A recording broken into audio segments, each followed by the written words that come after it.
आइए कहानी शुरू करते हैं। इस तीन दोस्त होते हैं, मतलब तीन दोस्त होते हैं, मतलब टोटल अगर हम टोटल करें तो चार दोस्त गए थे एक ट्रिप पर। और इनके साथ एक ऐसा इंसिडेंट होता है जो इनको जिंदगी भर याद रहता है कि अगली बार ये पूरी अपनी जिंदगी में भी गलती से भी ये गलती नहीं करते। एक अनजान आदमी की सलाह मान ली जो इन इंट्रोड्रेस जो जो इंट्रोडक्शन करवाता था। मैं आपको इस कहानी के कैरेक्टर से प्रद्युमन, जो कि एक खुद ब्लॉगिंग करते हैं वडोदरा गुजरात से, और इनके बाकी के जो तीन दोस्त हैं वडोदरा के में इनके साथ रहते हैं। ये स्कूल टाइम के फ्रेंड्स और बहुत टाइम से ये लोग एक ट्रिप प्लान कर रहे थे। इनके बाकी दोस्तों में था राजू, चंदू और इनका चौथा दोस्त था अमरीश। इन चारों के अंदर अमरीश सबसे ज्यादा समझदार था। समझदार होने के साथ साथ एक रैकी हेलिंग प्रैक्टिशनर था। अब रैकी हेलिंग क्या है? जापान साइड में अगर हम जाएं तो जापान साइड में जहां पर इंसान अपनी एनर्जी के थ्रू, अपनी एनर्जी के चैनलाइज करके सामने वाले को हील कर सकता है। इस प्रकार की प्रक्रिया को इसको रैकिंग कहते हैं। और जो ये ऐसे लोग होते हैं कई बार मीडियम की तरह भी बिहेव कर सकते हैं, जो सुपर नेचुरल एंड जो एंटिटीज से कनेक्ट कर सकते हैं या इनको सेंस कर सकते हैं। जो अमरीश के पास ये छोटी मोटी पावर्स थी जिनकी वो प्रैक्टिस कर रहा था। यह जो घटना है इन लोगों के साथ हुई थी जून 2023 में, जब ये लोग घूमने का प्लान बनाते हैं। और ऐसे ही एक दिन वे बैठे होते, इन्होंने प्लानिंग की और इन्होंने डिसाइड करा कि यार हम लोग ना जयपुर और इसके आसपास का एरिया घूमने चलते हैं। करीबन 7 दिन का ट्रिप इन लोगों ने प्लान किया था। सैटरडे की नाइट को ये लोग वडोदरा से निकलकर ट्रेन में बैठकर और लेट नाइट ये लोग पहुंचे जयपुर। होटल वगैरह सब इनके पहले से ही बुक थे। तो जाकर उन्होंने होटल के अंदर रेस्ट किया। रेस्ट करके आराम से उठे और दिन में, और उसके बाद इन्होंने ऐसी आपस में जैसे छोटी मोटी बात नहीं होती, छोटी मोटी बात की और फिर उन्हें सोचा बोले कहाँ घूमने जाया जाए। इसके बाद इन्होंने एक एक करके अपने डे प्लान का करना शुरू करा कि हम अपने दिनचर्या में क्या क्या जाएंगे, कहाँ जाएंगे। कि पहले सिटी और चार दीवारी वाला एरिया घूमेंगे, जैसे जंतर मंतर हो गया, हवा महल हो गया, बड़ी चौपड़, छोटी चौपड़ वगैरह, वहाँ के जो मोन्यूमेंट्स वगैरह नहीं होते दिल्ली वगैरह के, उनके हो गए। डे टू डे पर इन्होंने डिसाइड किया कि यह लोग जितने भी यहाँ पर जो महल है, फेमस जो भी किसी प्रकार की जगह है, वहां पर जाकर ये उनको एक्सप्लोर करेंगे। और तो इन्होंने कवर किया नाहरगढ़ जयगढ़ फोर्ट, उसके बाद आमेर फोर्ट, उसके बाद ये लोग पहुंचे जलमल और इसी तरह के आमर साइड और का उन्होंने पूरा एरिया कवर किया। डे थ्रू इनका जो प्लान था वो काफी अच्छा चल रहा था। फेमस जो मंदिर है, जो वहाँ के जो मेन भूमिकाएं हैं, जैसे हनुमान जी के अलावा खोले के हनुमान जी का एक मंदिर था, वो बहुत ही फेमस है। गोविंद देव जी का मंदिर है, वहां पे भी घूम के आए।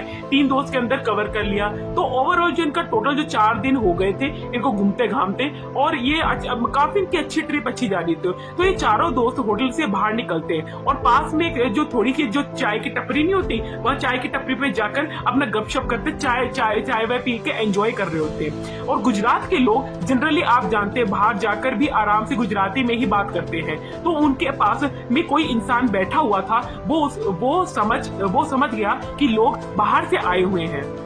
तो वो जो अनजान शख्स होता है, वो इनके पास चलकर आया और इनसे पूछता है, अरे जी भैया कहाँ से आए हो? है एक बार तो उसको देखकर ये शक हो गया कि जान ना पहचान, तू मेरा मेहमान, हम कहीं से भी आए, तुझे तेरे क्या मतलब? वडोदरा गुजरात से हैं, उन्होंने जवाब दिया।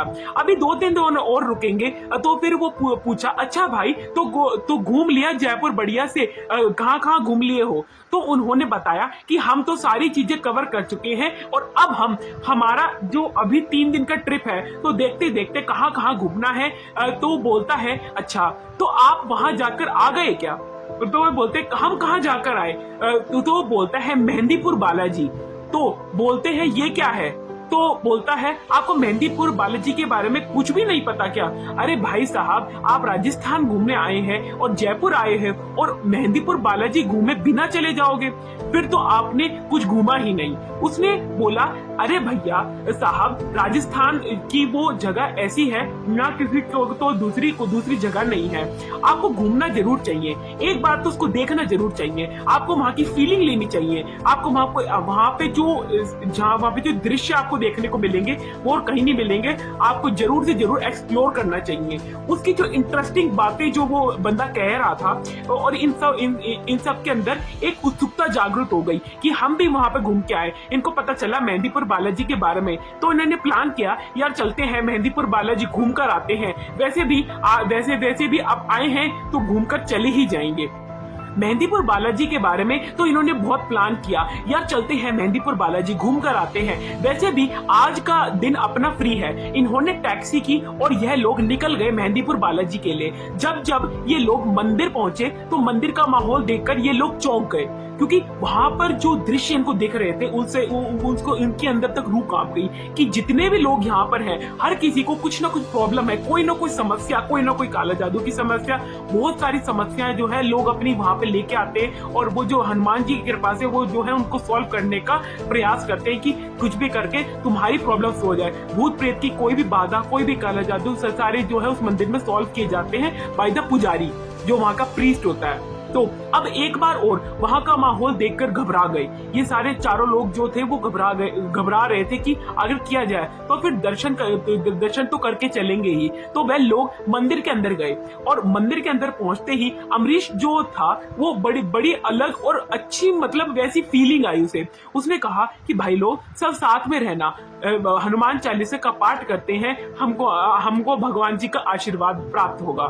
भाई तू पाठ कर ले। तो अपना हनुमान चालीसा का पाठ करने बैठ गया। बाकी के जो तीनों थे वो मंदिर को एक्सप्लोर करने चले जाते हैं। मंदिर की जो उनको खुजली ज्यादा थी कि मंदिर को एक्सप्लोर करें। तो प्रद्युम्न बोलता है कि भाई नेटवर्क नहीं आ रहा है, तो मैं थोड़ा आगे जाकर बात करके आता हूँ। तो प्रद्युम्न बोलता है अरे भाई यहाँ पे अकेले मत जाना, अकेले जाओगे तो हो सकता है कुछ गड़बड़ हो जाए। मैं और अमरीश तुम्हारा यहीं पर इंतजार करेंगे, तुम दोनों जाकर आओ, तुम दोनों साथ में जाओ और अपना एक दूसरे का जो है ख्याल रखना, आराम से बातचीत करके आ जाओ। फिर थोड़ी देर बाद अमरीश के हनुमान चालीसा का पाठ पूरा हो गया। वो उठा प्रद्युम्न के पास आया और बोला चलो चलते हैं, अब मेरा काम हो चुका है, यहाँ पे मैंने हनुमान चालीसा का पाठ कर लिया है और अब मैं आराम से जाऊंगा। तो बोलता है वो राजू का फोन आया था तो वो बाहर चला गया, तो चंदू भी उसके साथ चला गया। इतना बोलते अमरीश जी, अब अमरीश जो है प्रद्युम्न ऊपर गुस्सा हो जाता है। बोले पागल हो गया है कि तुम लोगों को मैंने मना किया था कि अलग मत होना, सबको यहीं पर रहना था। पता नहीं मुझे ऐसा क्यों लग रहा है कि यहाँ पर कुछ ना कुछ बहुत बड़ी अनहोनी होने वाली है, और मैंने तुमको मना किया था फिर भी तुम नहीं माने मेरी बात। क्योंकि अमरीश और प्रद्युम्न बहुत क्लोज थे, और पहले भी अमरीश के जो कई प्रिडिक्शंस किए थे वो काफी हद तक जो है वो सही प्रिडिक्ट कर दिया करता था। प्रद्युम्न घबरा के बोलता है अरे यार अब मैं क्या करूं, उसका फोन आया था, नेटवर्क नहीं आ रहा था, थोड़ा था वो आगे चला गया, चलो उनको ढूंढ के लाते हैं। फिर ये दोनों उन दोनों को ढूंढने निकल पड़े, और थोड़ी दूर मंदिर के पास जाकर उनको राजू और चंदू दोनों दिखाई दिए। वहां पहुंचते ही अमरीश वापस से इन दोनों के ऊपर भड़क पड़ा, क्योंकि तुम लोगों का दिमाग खराब हो गया है क्या? मैंने तुमसे कहा था कि अपने साथ में रहना, हमारे साथ में रहना, तुम इधर उधर भटकते फिर रहे हो, कल को कुछ हो गया तो हमारी जिम्मेदारी, तुम हमारी जिम्मेदारी पे आए हो। फिर प्रद्युम्न ने अमरीश को शांत करा और बोला भाई अरे वो कुछ बोलना चाह रहे हैं, उनको भी तो बोलने दो। राजू तो कोई बोल ही नहीं पा रहा है। तो चंदू बोलता है कि भाई अब राजू यहाँ फोन पर बात करने आया तो पीछे पीछे मैं भी उसके साथ आया और मैं खड़ा हुआ था। राजू फोन पर बात कर रहा था, जब वो फोन पर बात कर रहा था तो बिल्कुल तांत्रिक जैसा आदमी आया और उसने राजू के हाथ में एक मटकी राजू को ऐसे इशारा किया, ऐसे इशारा नहीं होता, ऐसे इशारा किया, उसे बुलाया और कि भैया एक बार यह मटकी पकड़ लो। राजू ने अपना फोन अपने साइड में रखा और उसको मटकी को पकड़ लिया, खड़ा होकर पकड़ लिया। यह देखते ही मैं फौरन उसके पास पहुंचा। मैंने बोला कि राजू अरे ये क्या कर रहा है, कि ये तेरे को मटकी पकड़ने को किसने बोला था? इसने उसने बोला कि मैं थक गया हूँ, एक बार आप 2 मिनट के लिए मेरी मटकी पकड़ लो। तो मैं इसकी मटकी पकड़ के खड़ा हूँ, बाकी फोन पे बात कर रहा हूँ। अब चंदू कुछ बोलता उससे पहले ही चंदू का फोन बज गया और वो बात करता करता थोड़ा एक तरफा चला गया। लेकिन मेरा ध्यान राजू की तरफ भी था, पर मैं राजू के पास गया नहीं। मटका जो था वो वहीं पे रखा था और हम लोग चलते चलते एक राजू ने जैसे ही मटका रखा और हम लोग घूमे तो देखा कि वह तांत्रिक जिसने वह मटका दिया था वो वहां पर था ही नहीं, वो वहां से गायब हो चुका था। उसको हमने चारों तरफ देखा, फिर भी उसको दोबारा घूमे तो वह मटका भी वहां से गायब था। अभी थोड़ी देर पहले वो आदमी और मटका जो दोनों हमारी आंखों के सामने थे वो अब पूरी तरह गायब हो चुके थे, हमको वो कहीं नहीं दिख रहे थे। अमरीश आपस में बात कर रहे थे और थप्पड़ पकड़ते ही वो दोनों भी गुस्से में आ गए और तीनों दोस्तों के बीच बहुत भयंकर बहसबाजी हुई। जैसे तैसे प्रद्युम्न ने इन तीनों को शांत किया। फिर ये लोग वहां से निकलकर चंदू और राजू ने प्रद्युम्न से पूछा कि क्या पागल हो गए हो, अमरीश को क्या हो गया है? तो बोलता है शांत रहो, चल के बात करेंगे। फिर ये होटल पहुंचते हैं और अपने वहां पहुंचकर अमरीश से पूछते हैं कि भाई क्या हुआ, तू इतना गुस्से में क्यों हो गया था? तो अमरीश बोलता है तुम लोगों को पता नहीं है, लेकिन इस मंदिर के बाहर मुझे बहुत खतरनाक नेगेटिविटी फील हो रही थी और एक ऐसी पावर फील हो रही थी जैसे आप जनरेटर चलाते हुए जनरेटर के कंप्रेसर के ऊपर पैर रख देते हैं, ऐसी एनर्जी मुझे वहां पर फील हो रही थी। इसलिए मैंने तुम लोगों से कहा था कि मेरे साथ रहना, मेरे से अलग नहीं होना, लेकिन तुम मेरी बात मानते कहाँ हो यार, तुम मेरे से अलग हो गई। और अब अगर तुम्हारे साथ कुछ भी अनहोनी होती है तो उसका जिम्मेदार मैं नहीं होऊंगा। तुमने अपनी जो परेशानी है वो तुमने खुद मोल ली है। जयपुर से निकल पड़े, वो जल्दी घर बड़ोदरा के लिए चले। इन्हें लगा था कि उनका ट्रिप बड़े आसानी से अच्छा से बढ़िया से कंप्लीट हो गया है, लेकिन इन्हें ये नहीं पता था कि वहां से यह अकेले नहीं आए हैं, बल्कि इनके साथ कोई और भी मतलब तीसरी एनर्जी उनके साथ आ गई है। यह फोन राजू का था और फोन उठाते ही राजू रोते हुए बोला, प्रद्युम्न भाई मुझे बचा लो यार। प्रद्युम्न पूछता है क्या हुआ भाई? तो बोलता है यार मेरे कमरे में मुझे 7 लोग दिखाई दे रहे हैं, ये बहुत खतरनाक है और ये मुझे मार डालेंगे। जैसे ही प्रद्युम्न ने ये सुना तो बोला तू चिंता मत कर, मैं आ रहा हूँ मेरे दोस्त। अमरीश का फोन आया, उसने उसको बताया, बोला कि अभी राजू के घर पहुंचना पड़ेगा। तो ये तीनों दोस्त फटाफट राजू के घर पे पहुंचते हैं। ये लोग राजू के घर पहुंचकर जैसे ही कमरे में मतलब दाखिल होते हैं उनका नजारा देखकर वो अंदर से कपकपा जाते हैं। राजू कमरे के कोने में बैठा था और उसने टॉयलेट किया हुआ था और टॉयलेट में ही वह बैठा हुआ था, पूरी तरह से घबराया हुआ था। और उसको देखते प्रद्युम्न के भी होश उड़ गए कि यार ये क्या हो गया, अब क्या हो गया, अब क्या होगा। अपना राजू को खड़ा किया और उसे बेड पर बिठाया और उसे सीधे से सवाल पूछा तुम्हारे साथ हुआ क्या है? उनमें से 2 लोग मेरे साथ उनमें से दो लोगों ने मेरे हाथ काट रहे हैं, एक आदमी मेरा दिल काट रहा है, पानी खा रहा है और मेरे सिर को काट रहा है, 2 आदमी मेरे पैर काट रहे हैं, एक मेरे फैमिली को काट रहा है और इन सब ने मिलकर मेरी और तांत्रिक को दे रहे हैं। अब यह सुनते ही प्रद्युम्न तो चक्कर में आ गए, अब तो बेहोश हो गया कि ऐसा कैसे हो सकता है। अमरीश उठा और अब उसने प्रद्युम्न को थोड़ा ठीक करा और हिलाया, होश में लेकर आया। उसके बाद अमरीश ने कहा आज की रात कोई कहीं नहीं जाएगा, हम सब लोग यहीं पर रहेंगे राजू के साथ और कोई भी सोएगा नहीं। प्रद्युम्न और चंदू दोनों भी डरे हुए थे, लेकिन अमरीश के साथ होने की वजह से उन लोगों को इतना डर नहीं लग रहा था। ये लोग पूरी रात राजू के कमरे में साथ रात रहे और तेरे घर के पास में मंदिर है ना? तो बोलता है हाँ भाई, तो एक काम करते हैं, हम राजू को वहीं पर लेके चलेंगे और उसका उतारा करना पड़ेगा। प्रदीप बोलता है हाँ यार भाई, लेकिन किसी को पता नहीं लगना चाहिए, ना इसके फैमिली को, ना तेरी को, ना चंदू को, ना मेरी। अगर मेरी फैमिली को पता लग गया तो बहुत दिक्कत हो जाएगी और हमने घूमने आए थे और वहीं ये सब हो गया। दोबारा कभी हम घूमने कभी जिंदगी में यहाँ पर नहीं आएंगे कि बिना फैमिली को पता लगाए ये इलाज कराने उस मंदिर की तरफ बढ़ चलते हैं। अमरीश की बात किए तो उन्होंने सब कुछ बताया।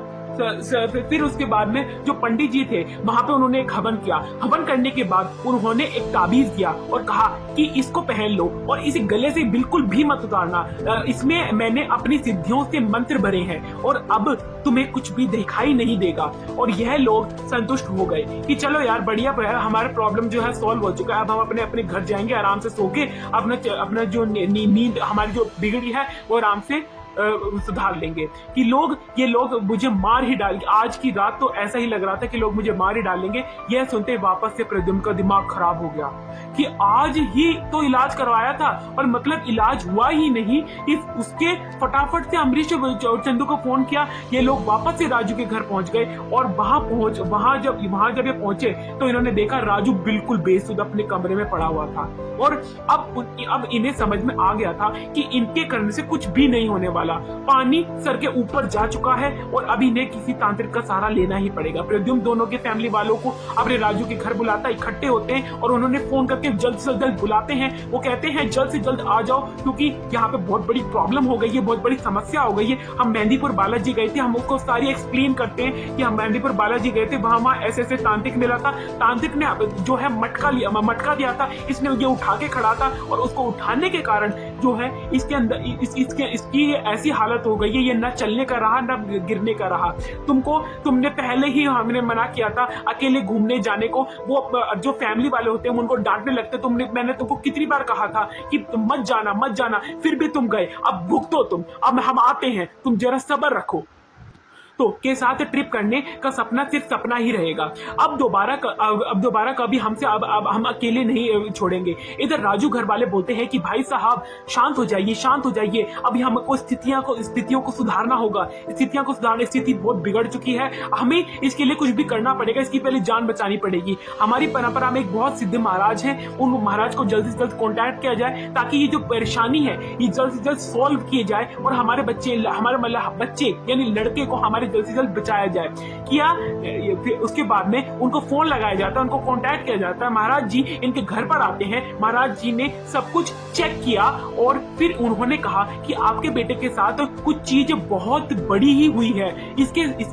इसका पता करने के लिए हम एक हवन करना पड़ेगा और मैं आपको सामग्री लिख के देता हूँ। जल्द से जल्द हो सके ये सामग्री मेरे पास लेके आइए, मैं अपना हवन शुरू करूंगा। उसके बाद हवन स्टार्ट होने के बाद में 1 घंटा बाद में कुछ नहीं हुआ, लेकिन राजू आराम से बैठा हुआ था। 2 घंटे हुए, कुछ नहीं हुआ, लेकिन उसके बाद कुछ हुआ। एकदम से उस हवन कुंड की लपटें लंबी होने लगी। वो लोहे का हवन कुंड जो हम लोग यूज करा करते थे घरों के अंदर, बाहर से मतलब पोर्टेबल होता है, लेकिन एक तरह से उसको देखने में अब सब लोगों को डर लग रहा था और कोई भी विश्वास नहीं कर पा रहा था कि ऐसा कैसे हो सकता है। शायद आपको भी सुनकर यह हैरानी होगी और फिल्मी लगेगा और कि लेकिन इन लोगों की आंखों के सामने ये सब होता दिख रहा था। वो सब लोग इतने डर चुके थे कि उनकी जो टांगे हैं वो भी अब कांपनी शुरू हो चुकी थी और वो अब जो दृश्य देखने वाले थे उनसे तो उनकी और हालत पतली होने ही वाली थी। तो उन्होंने देखना शुरू करा। सब देखे छत की तरफ, सब छत की तरफ जा रहे थे और सब लोग भागकर छत पर गए। छत पर पहुंचे और छत पर पहुंचकर जो उन्होंने दृश्य देखा वो उनकी लाइफ का सबसे ज्यादा डरावना दृश्य था। राजू की माँ तो वहीं पर बेहोश हो गई क्योंकि उन्होंने अब सबने हवन कुंड में जो राजू था वो उसका जलता हुआ सिर दिखा, उसके दोनों कटे हुए हाथ दिखे। यह देखते ही महाराज जी बोलते हैं कि यह कोई छोटी मोटी शक्ति नहीं है, यह कोई बहुत बड़ी और पावरफुल एंटिटी है जिससे इनका पाला पड़ चुका है कि इसका इलाज यहाँ नहीं हो सकता। इसका अंत और इसका इलाज वही होगा जहाँ से इसकी शुरुआत हुई है। हम सबको इसे मेहंदीपुर बालाजी लेकर चलना होगा, वहीं पर इसका इलाज हो सकता है, यहाँ पर इसका इलाज संभव नहीं है। तो ये लोग लेकर फटाफट एक गाड़ी लेते हैं और गाड़ी लेकर उसको अंदर डालते हैं गाड़ी के अंदर और वो मेहंदीपुर बालाजी के अंदर निकल पड़ते हैं। लेकिन पंडित जी अब इसने पहले से इसी जो पंच सिद्धि अखंड पंडित मंडली होती है उसको बुला लिया था और 5 सिद्धि साधु मंदिर के सबसे जो अंदर वाले हिस्से में थे, वो जहाँ पर आम लोगों को जाने की अनुमति नहीं थी, एक बंद कक्ष में जिसका नाम गर्भकुंड था, वहां पर इनको लेके गए और एक प्राचीन उतारा आत्मा पाताल तंत्र जो कहा जाता है करीब 113 वर्ष से ये पुराना विख्यात तंत्र होता है और इसको जो है नेगेटिव एनर्जी को जो है हटाने के लिए, रिमूव करने के लिए इस्तेमाल किया जाता है। उनके मंत्र उच्चारण करते ही उसको रोक नहीं पाए। मंदिर के अंदर जो फर्श था उस पर 7 अग्निकुंड रखे गए थे। एक सप्तकोण यानी 7 कोने की दिशा में अरेंज था, मतलब अरेंजमेंट जैसे होता है ना नॉर्मल। साथ हर पंडित एक अलग मंत्र पढ़ रहा था। किसी एक अग्निकुंड के अंदर गूगल जलाई जा रही थी और इन सबको करते करते जो हवन कुंड था उसमें बहुत ज्यादा आग जो है प्रज्वलित हो रही थी। करीबन 5 घंटे लगातार ये हवन चलता रहा और बहुत ये एक खबीस था जो कि बहुत शक्तिशाली शक्तिशाली और भयानक हो गया था। और यह खबीस ऐसे ही राजू के शरीर में नहीं आया, क्योंकि वो जो तांत्रिक था उसने राजू को टारगेट करके आया था और शरीर के अंदर खबीस को उतारा था। और इसने जब मटका पकड़ा और मटका पकड़ के वो खड़ा हुआ था, तो उसके अंदर जैसे उसने मटका नीचे रखा, वो खबीस उसके अंदर चला गया। पिछले 100 साल से ये बंधा हुआ था, लेकिन इस मटके में उसे बांधा गया था। और कहीं से ये जो ये मटका था, ये उस तांत्रिक को मिल गया था। और उसने ये खबीस से सौदा किया कि मैं तुम्हें बलि दूंगा, उसके बदले में तुम मेरा हर काम करोगे और मेरी हर बात मानोगे, तुम मेरे गुलाम बनकर जियोगे। तो तांत्रिक की नजर राजू के ऊपर पड़ी और उसने उसको ये मटका दे दिया। और जैसे ही राजू ने मटका पकड़ा, वो जो खबीस था वो उसके अंदर चला गया, जिस कारण से उसकी आगे इतनी दुर्दशा हो चुकी थी। और आप इस बात से ये अंदाजा लगा सकते हैं कि आपकी एक गलती पूरी जिंदगी आपकी पलट सकती है। अब धीरे धीरे जो खबीस है इतना शक्तिशाली है कि इसके शरीर में एक बार घुस जाए, उसको बहुत कम समय में वह मार देता है। लेकिन यह लड़का अभी भी जिंदा बचा हुआ है, और वह सिर्फ और सिर्फ इसके लिए कि उसकी माँ बहुत ही ज्यादा पूजा पाठ करती है, उपवास करती है, भगवान की बहुत भक्ति करती है। इसी की ममता की वजह से यह लड़का अभी भी जीवित है। और देखिए ये खबीस बहुत शक्तिशाली है। हम सब मिलकर भी अगर लड़े तो भी हम इसे जो है निपटारा नहीं कर पाएंगे, हम इसकी ताकत से पार नहीं सकते। लेकिन फिर भी उन्होंने महाराज जी के हाथ पैर जोड़े कि महाराज जी कुछ भी करके मेरे बच्चे को बचाओ, क्योंकि मेरा इकलौता लड़का है और मेरा इकलौता लड़का नहीं रहेगा तो मैं जी के क्या करूंगा। तो यह बच्चा ठीक हो जाएगा, वरना इसे कोई नहीं बचा सकता। हम एक आखिरी प्रयास करेंगे। और जिसमें उन्होंने धीरे धीरे शुरू करा। जैसे जैसे वो होश में लाया गया तो वो रोते पीटते बार बार बोलती रही कि आप कुछ भी करके मेरे बच्चे को बचा लो। उन्होंने इशारा किया, और उसके बाद सभी घर वाले उनको लेकर वापस अपने घर की तरफ निकल पड़े। और जैसे तैसे करके ये लोग घर पहुंचे, और राजू की हालत भी अभी भी बहुत खराब थी, और उसे उसके कमरे के अंदर लिटाया गया था। इधर उसकी माँ ने खाना पे पीना छोड़कर और वो बस भगवान की मूर्ति के सामने रोए जा रही थी कि मेरे बच्चे को किसी भी प्रकार ठीक कर दे। हे शिव शंकर भगवान, मेरे बच्चे को किसी भी प्रकार ठीक कर दो। और वहाँ मंदिर जो था, वहाँ बैठकर जो अपने दोस्त को बचाने के लिए हमारे स्ट्रॉन्ग बॉन्डिंग भी प्रद्युम्न के राजू के साथ थी। बहुत साथ में टाइम गुजर रहा था। फूट कर भी रोता था भगवान के मंदिर के अंदर जो शिवलिंग के सामने की कैसे भी करके मेरे दोस्त को बचा लो। एक दिन गुजरा और 2 दिन गुजरा, लेकिन 3 दिन गुजरा और 4 दिन गुजरा। लेकिन सुबह उठते ही वह मंदिर पर पहुंच जाता था, और तभी चौथे दिन उसे एकदम से अमरीश का कॉल आता है। वो डरते डरते उस कॉल पर उठाता है, और उसके मन में था कि कहीं ना कहीं राजू अब नहीं रहा। और जैसे उसने फोन उठाया कि अमरीश ने बोला जल्दी से भाग के राजू के घर पे आ। उसने बोला क्या हो गया, बता तो सही हुआ क्या है, बता तो फटाफट भाग के आजा। उसके मन में कई सवाल उमड़ रहे थे। प्रद्युम्न सीधे वहां पे पहुंचा। राजू अपने पलंग पर बैठा हुआ था, और यह प्रद्युम्न को देखकर मुस्कुरा रहा था। उन पंडित जी ने अमरीश को हमेशा राजू के साथ रहने को कहा था, और अमरीश ने प्रद्युम्न को बताया कि रात को उसने क्या देखा, और उसी के बाद राजू ठीक हो गया। अमरीश ने बताया कि वह रात को लेटा हुआ था और राजू बहुत बुरी तरह से तड़प रहा था, वह चाहकर भी कुछ नहीं कर सकता था। और तभी उसकी आंखों के सामने एक अग्नि प्रज्वलित हुई, और उस अग्नि प्रज्वलित सब स्वाहा हो गया और निकला। और जो ये था अग्नि के अंदर जाकर भस्म हो गया। और ये जैसे ही 7वां धुआं आसमान में गया और ये अग्नि के अंदर जाकर भस्म हुआ, जिस कारण से जो है राजू अब बिल्कुल ठीक हो चुका है, और की जो हालत है वो काफी हद तक इसमें सुधार आ चुका है। और इस तरह से बड़ी मुश्किल से राजू से को ये लोग बचा पाए। और तो ये कहानी जो 4 दोस्त की जो कहानी थी, ये एक इंसान की कहानी थी जिस पर बिल्कुल भी विश्वास नहीं करना चाहिए। इससे हमको ये पता चलता है कि हमें किसी भी अनजान व्यक्ति अंधविश्वास कर अब वहां पे नहीं जाना चाहिए। क्या पता हमारे लिए ही कोई शिकारी अपना शिकार डालकर बैठा हो, और हमारी एक गलती हमारी मौत का कारण बन सकती है। इसलिए मैं आपसे विदा लेता हूं। अगले वीडियो में और भी फैसिनेटिंग और इंटरेस्टिंग जो है स्टोरीज मैं आपको डिस्कवर करता रहूंगा इस चैनल पर। ये ध्रुव वासुदेव लॉन्चर जो चैनल है, इसमें हम न्यूज क्राइम सीरीज और any kind of other content हम कवर करते हैं। कुछ भी करके हमारा ये टारगेट है कि हम इस चैनल को वायरल करें, और वायरल करके हम अपनी जो वो है हम अपनी ऑडियंस को अच्छे से अच्छा कंटेंट प्रोवाइड करें। हमारे चैनल को जरूर से जरूर सब्सक्राइब करना, क्योंकि हमें सब्सक्राइबर की और सपोर्ट की बहुत जरूरत है। और अब तो यूट्यूब मोनेटाइजेशन भी बहुत मुश्किल हो चुका है। हमारे चैनल को जरूर से जरूर सब्सक्राइब करें।